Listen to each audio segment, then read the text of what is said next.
belum bisa ketemu, tapi Kak Chelsea percaya adik-adik semuanya masih sehat, mama papa juga masih sehat karena Tuhan Yesus selalu melindungi kita. Yuk adik-adik, kita akan mulai ibadah Abi kita hari ini. Semuanya siapkan hati, kita angkat pujian. Selamat pagi Bapak. Adik-adik ambil sikap menyembah Tuhan ya. Mari kita angkat pujian ini, katakan sama-sama. Selamat pagi Bapa, selamat pagi Yesus, selamat pagi Roh Kudus. Terima kasih atas anugerah-Mu, semalam telah berlalu. Ku memuji, ku bersyukur, ku muliakan nama-Mu. Allah Bapa, Putra dan Roh Kudus, terima kasih. Yuk adik-adik, sekali lagi kita katakan selamat pagi Bapak. Selamat pagi Bapa, selamat pagi Yesus, selamat pagi Roh Kudus. Terima kasih atas anugerah-Mu, semalam telah berlalu. Ku memuji, ku bersyukur, ku muliakan nama-Mu. Allah Bapa, Putra dan Roh Kudus, terima kasih. Allah Bapa, Putra dan Roh Kudus. Allah Bapa, Putra dan Roh Kudus, terima kasih. Sekali lagi Allah Bapa, Allah Bapa, Putra dan Roh Kudus, terima kasih. Terima kasih Tuhan. Yuk adik-adik, sebelum kita memuji Tuhan, kita mau berdoa dulu. Semuanya lipat tangan, tutup mata, ikutin Kak Chelsea berdoa ya. Tuhan Yesus, terima kasih pagi hari ini kami boleh bangun pagi. Hari ini Tuhan, kami boleh ibadah kembali. Tuhan Yesus, biarlah Engkau hadir di tengah-tengah setiap kami, dan juga Tuhan, Engkau memberkati setiap kami lebih lagi. Terima kasih Bapa yang baik, terima kasih kami siap memuji Tuhan. Hanya di dalam nama-Mu kami berdoa, kami mengucap syukur. Haleluya, amin. Kau temanku, kita selalu bersama, seperti mentega dengan roti, Sekali lagi, kau temanku, kita selalu bersama, seperti celana, seperti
di dalam namamu kami berdoa, kami mengucap syukur. Haleluya.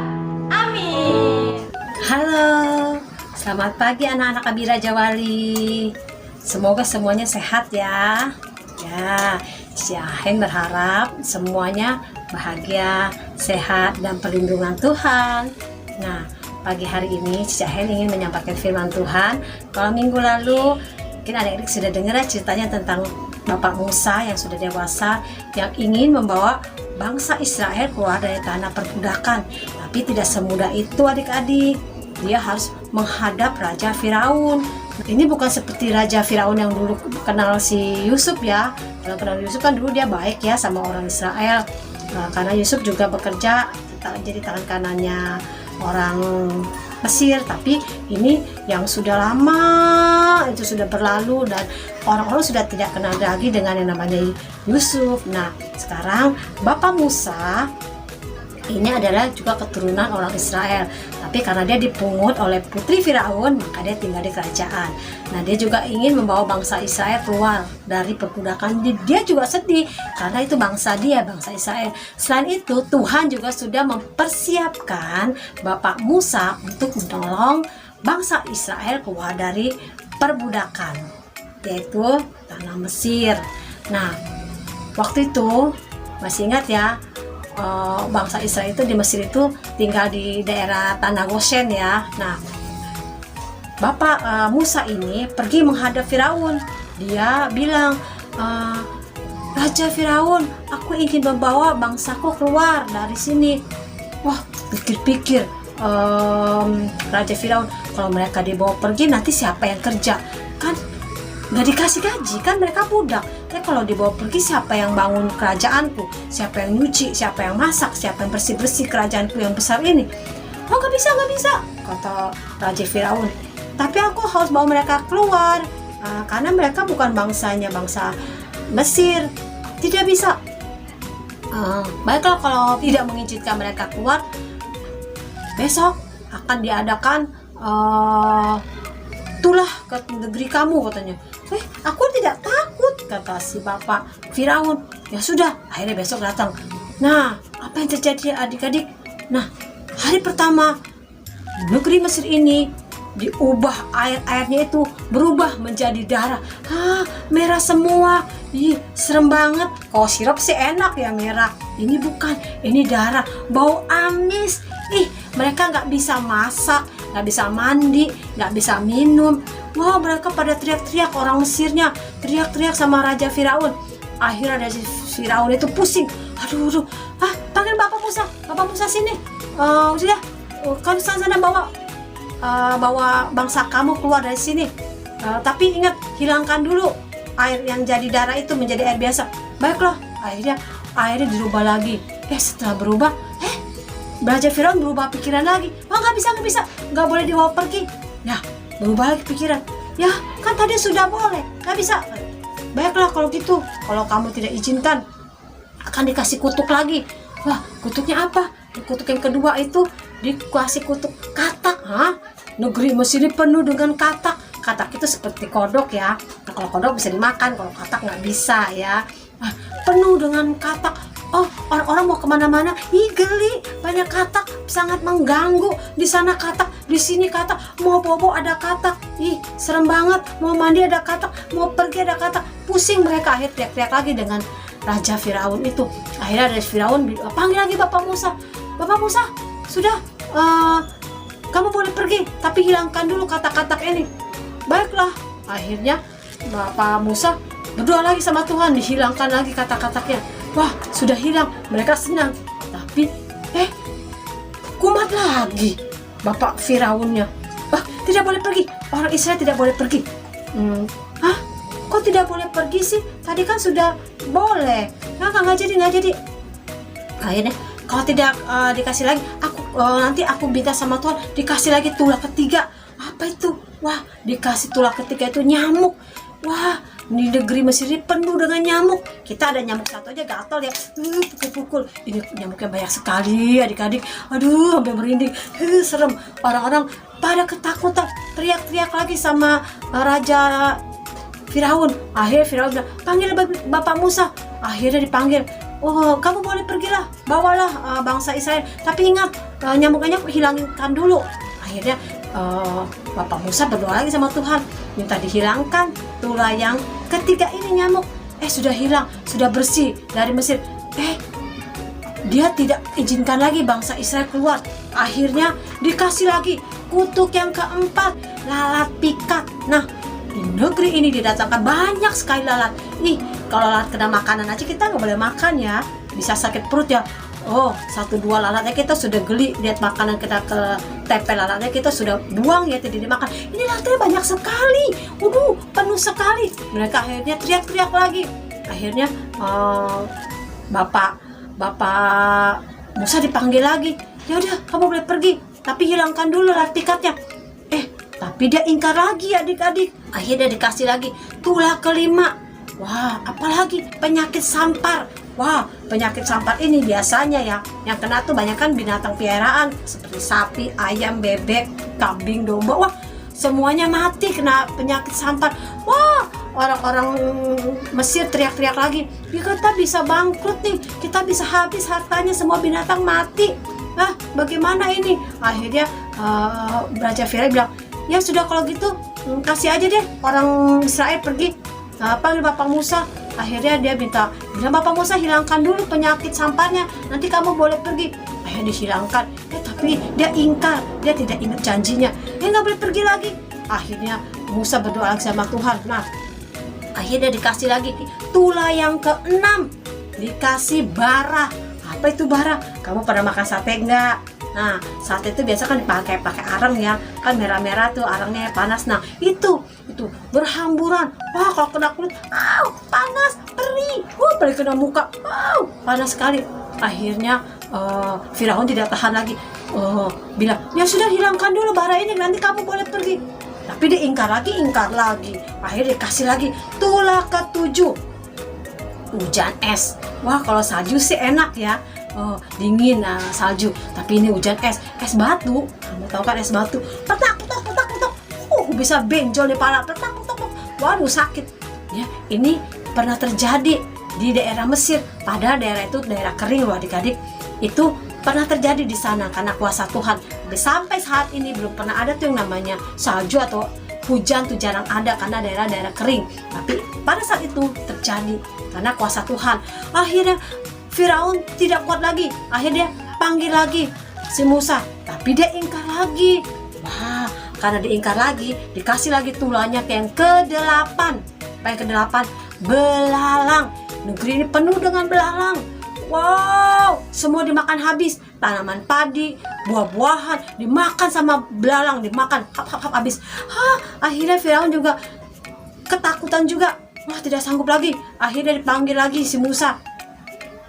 Tapi dia ingkar lagi. Setelah bersih negerinya dengan belalang, ingkar lagi. Akhirnya dikasih lagi yang lebih berat, dikasih lagi gelap gulita. Gelap, nggak pernah ada terang. Tapi di tanah Goshen yang orang Israel tinggal itu ada terang, dan mereka tidak pernah mengalami yang namanya tulah-tulah yang seperti tadi. 3 hari gelap, mereka nggak bisa lihat nih siapa, mama mana, dedek mana, cici mana, koko mana, nggak bisa lihat. Nah, zaman dulu tidak ada listrik ya, gelap semuanya. Wow, akhirnya ini kita nggak bisa ngapa-ngapain, gelap semua. Akhirnya panggil Bapak Musa supaya dia hilangkan gelap ini. Bapak Musa dipanggil lagi. Setelah dikembalikan jadi normal, ada terang, ada gelap. Dia lupa lagi sama janjinya. Memang bandel ya Bapak Firaun ini.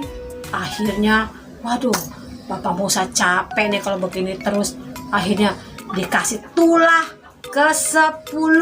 Apa tulahnya? Wow, ini jangan main-main. Ini tulah yang paling berat. Apa adik-adik tahu? Nah, tulah yang ke-10 ini adalah kematian anak sulung. Anak sulung itu apa? Anak pertama. Pokoknya setiap yang lahir orang-orang Mesir akan mati. Anak pertama, anak sulung selalu mati. Mau manusia, mau ternaknya juga sampai seperti itu. Kalau ada ternak yang misal sapi, anak sapi baru lahir, itu akan mati. Sampai anak Firaun nih anak sulungnya meninggal juga. Wah, manusianya pada meninggal, anak sulungnya. Tapi kalau hewan-hewan ini pada mati, anak sulung, yang sulungnya, binatang sulungnya ya. Nah, semua ketakutan, semua menangis karena banyak anak sulung yang meninggal di tanah Mesir. Oh, sampai anak Firaun juga meninggal. Akhirnya kapok dia, takutlah si Firaun ini. Karena tidak main-main lagi, sekarang yang meninggal adalah manusia, apalagi anaknya ya, anak sulung, anak pertama. Udah sedih sekali. Akhirnya dia tidak sanggup lagi. Akhirnya dia panggillah Musa. Musa, sekarang kamu boleh angkat kaki, kamu pergi dari sini, jangan lama-lama, cepat. Pergilah kamu sama semua bangsa Israel yang mau kamu bawa. Jangan ada yang ketinggalan. Aku tidak mau lagi, negeriku rusak, katanya. Ya, yang salah siapa? Firaun kan, dari pertama dia tidak taat. Nah, akhirnya Musa boleh pergi. Tentunya kalau mereka pergi, mereka perlu sesuatu ya. Tuhan juga memberi kemurahan hati bagi setiap orang Mesir untuk bermurah hati kepada bangsa Israel, supaya mereka kalau diminta apa-apanya dikasih. Waktu mereka keluar, mereka minta bajunya, minta makanannya supaya buat di jalan, minta perhiasannya, dikasih adik-adik. Karena kenapa? Karena Tuhan sudah menjamah hati bangsa Mesir untuk baik, untuk mau memberi supaya mereka ada bekal. Akhirnya mereka ambil dari tetangga-tetangganya. Akhirnya mereka keluar. Karena kenapa? Karena kuasa Tuhan. Mereka berseru, minta tolong kepada Tuhan. Begitu juga Bapak Musa. Nah, ayat hafalan kita minggu ini ada di Mazmur 46 ayat 2. Allah itu bagi kita tempat perlindungan dan kekuatan, sebagai penolong dalam kesesakan sangat terbukti. Lagi ya, Mazmur 46 ayat 2. Allah itu bagi kita tempat perlindungan dan kekuatan, sebagai penolong dalam kesesakan sangat terbukti. Bye-bye adik-adik. Sampai jumpa, Tuhan berkati. Dadah, God bless you.